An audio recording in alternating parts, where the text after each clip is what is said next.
Friends, నేను ఒక విషయం చెప్పాలని అనుకుంటున్నా ఫ్రెండ్స్. అమ్మ ప్రేమ ఉన్నప్పుడే పొందాలి, లేకపోతే అది దొరకదు, అందరికీ దొరకదు ఫ్రెండ్స్. నాకైతే నా 16 years వరకు అయితే దొరికింది. తర్వాత అయితే మమ్మీ నన్ను వదిలేసి వెళ్ళిపోయింది. అలాగే మీలో కూడా అమ్మ ప్రేమ ఉన్నప్పుడే పొందండి ఫ్రెండ్స్.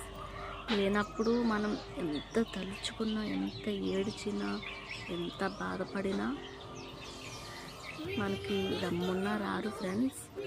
ఉన్నప్పుడే అందుకే బాగా చూసుకోవాలి. నేనైతే మా మమ్మీని చాలా బాగా చూసుకున్నాను.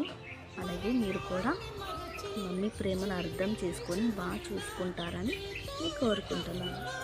Okay, bye friends.